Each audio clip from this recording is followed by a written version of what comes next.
What's up, everybody? We're back here on the Hunter Call of the Wild, and I want to thank the developers for giving me a chance to participate in early access, allowing me to record this guide early so that I can post it on the day of release.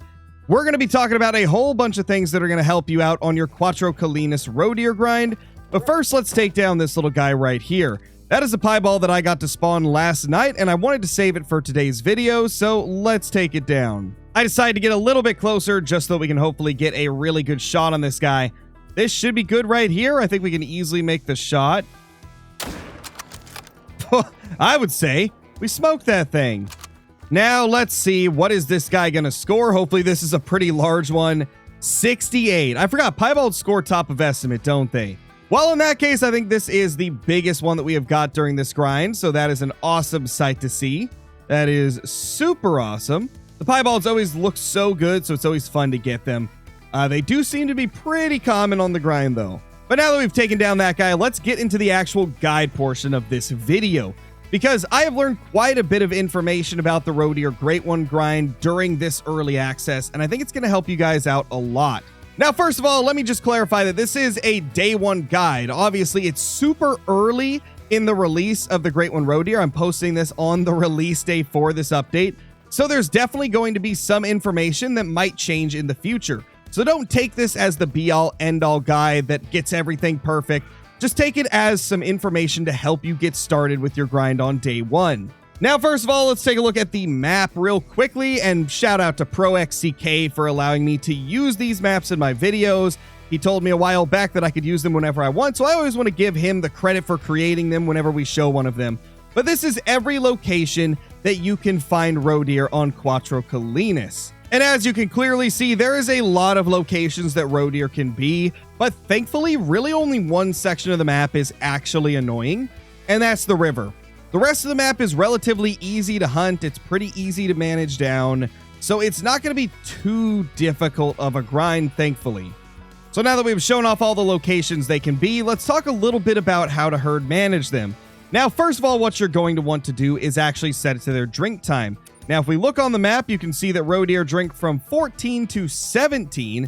I usually set the time for about 15:30, and that's so that I get like an hour and a half to hunt them, but I'm not at the beginning of the time, because if you're at the beginning of the time, usually that will make it so that they don't all show up to their zones. But if you go later in the drink time, much higher likelihood that all of them are going to be sitting in their zones already. And what you're going to do with herd management essentially is you want to get as many of these level 1 stacked up on the map as possible.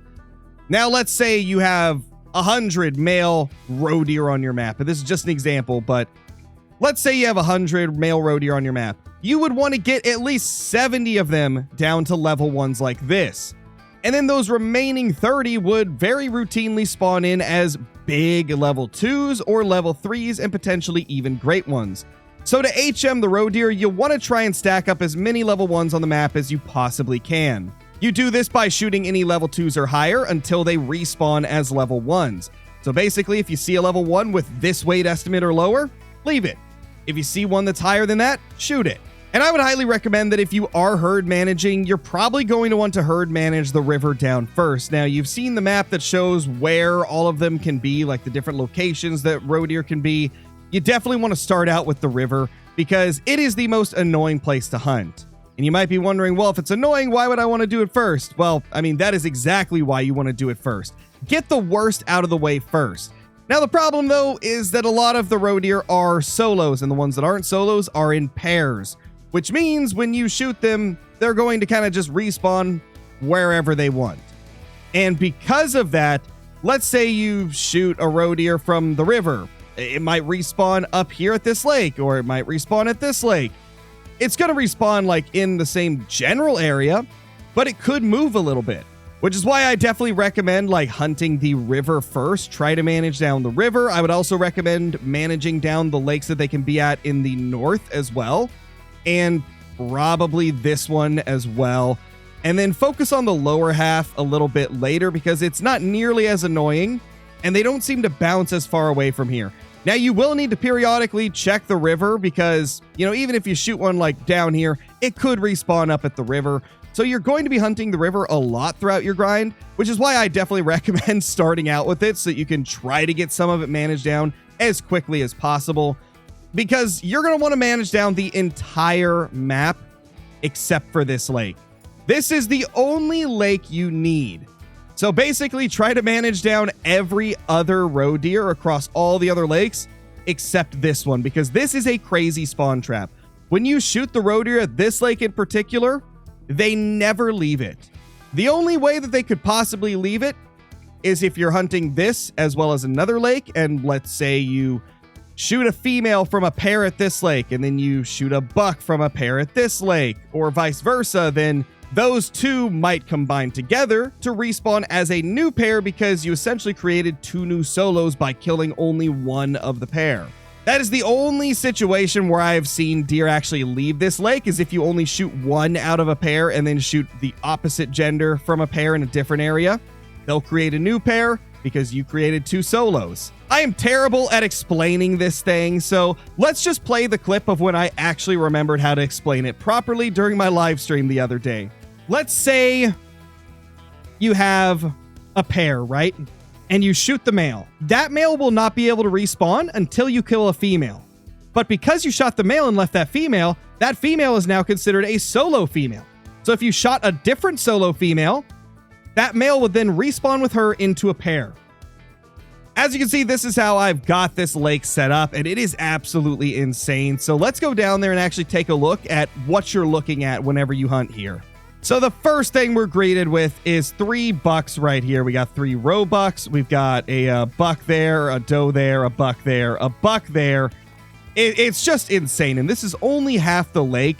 It's the same over here. Last I counted, I've got around like 14 bucks here, because I did a little bit of swapping to try and get some of the females to leave and bucks to join here. And we're going to talk about swapping in a second, but I just wanted to show how insane this lake is. So you guys have seen all the ones over here. Now let's fast travel over here, and we're going to see even more throughout the lake. We have now fast traveled over, so let's get a look over here. Oh, there's another female there. We've got another male right there. There's also another male right there, and the further we look over, the more we're going to see. Oh, what do you know? We got another buck there, and I happen to know that there was a second buck with him a little bit ago. I mean, we shot that piebald that was right next to him, and there was 2 of them, so we have at least one more that we can't see right now. And if we look all the way down, we got another female, we got another male, and we've got another male. Now, this is why this lake is so insane, because all of these here, if I shoot them, they're just going to respawn here, which is absolutely crazy.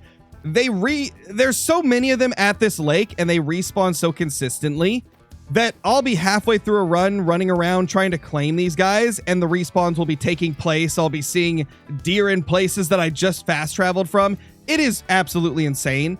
I don't want to go through a full run here in this video because it would take a little while to do so. If you guys want to see me absolutely grinding the crap out of this lake, check out this live stream on screen right now. I'll also leave it in the description down below, because that's going to give you a really good idea of how insane this grind can be once you've managed down a lot of the map. Now, I mentioned we would talk about swapping, so let's talk about it. Now, I got to clarify something real quick. It's not 100% confirmed if this works 100% like I'm going to explain it, but this is how I understand it. Now, the way that swapping works in Call of the Wild, and particularly for roe deer, is let's say you've got some females at a good lake and you don't want females there. Well, what you can do is you can shoot those females and leave them on the ground. Do not claim them. Then go to another area that isn't like a main zone and shoot the same amount of bucks that you shot does. Then what you want to do is leave them on the ground again. You want to go main menu, leave the game, enter the game again, and that's going to trigger them all to like respawn at the same time and hopefully swap locations. Now, it may take a few tries to actually get this to work, because sometimes you're just going to get the females spawning right where you shot them, but other times a female and male might swap locations. You can kind of also do the same thing with solos and pairs. Let's say you have a male and female pair down at this lake, right? But you want it to just be solos. Well, what you could do is you could shoot a solo female from another location. Let's say you have a solo female here, shoot her, and then shoot the male from the pair. Now, because you shot the male from the pair, that has now created a solo female. And you also shot a solo female. So the game is going to spawn those two back as a pair. And there's a chance that it could respawn in a better location than where that buck was previously. And if this sounds confusing, it's because it is. It's not like a super easy thing to explain, so I'm hoping that you guys understand what I'm saying. Essentially, if you want to get a pair away from an area and replace it with a solo female, shoot the buck, shoot a solo female, and just hope to God that they swap. I really hope this video has helped you guys out getting your grind started on day one for Cuatro Colinas, because it is absolutely cracked. Now, if you guys want to check out more roe deer hunting content, we've done a few videos in the last few days, so check those out if you haven't already. And I think to finish this video off, we're going to show a few of the trophies that I have not posted in a video yet, so let's get right into that. Well, guys, we have found our third level 3 roe deer. Look at that thing right there, 78 to 89. That's a pretty good freaking estimate. I mean, this thing's got a high chance of being a diamond. What is the distance on this thing? The distance is about 285. We can 0 to 300 and just drill it. That was probably good. Yeah, he's going down. Let's go. That is awesome.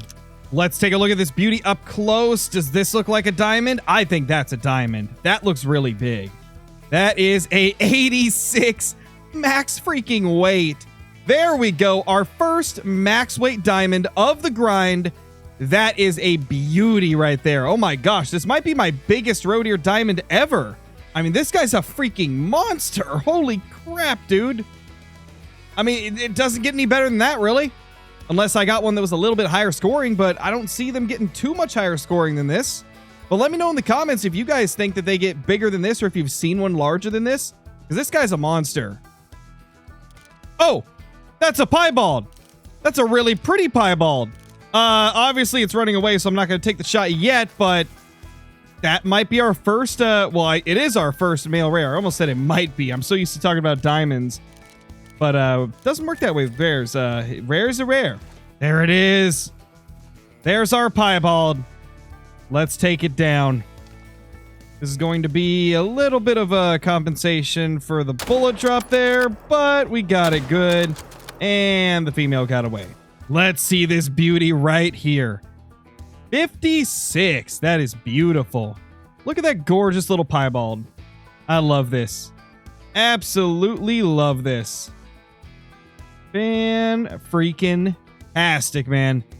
These guys look good. I kind of do miss the old piebald roe deer because they looked so cool, but these aren't bad. They still look good. Well, what's in front of us right now is an almost guaranteed diamond level 2. I mean, it has a 1-point chance to troll, but I mean, that is a very high estimate for level 2. So let's get closer and take this thing down. I feel like this guy has to be a diamond, right? Like, his score is really, really high on the estimate. The rack looks amazing. It's got to be a diamond. Let's see. What will this guy score? He's looking beautiful. It's a diamond, 81.95. Our first diamond level 2 of the grind. That is diamond number 4 after 341 males. I do think our HM is starting to kick in because this is the second diamond that we've got in the last like 30 or 40 kills. So I think we finally might be getting the map managed down enough to where we're going to start seeing a slight increase in diamonds. We'll tax this guy for sure and pop him up somewhere in the lodge. That is a beauty. Oh, let's go. That's a big piebald right there. 29 to 35 kg weight estimate. That is our biggest piebald of the grind. Holy crap, man.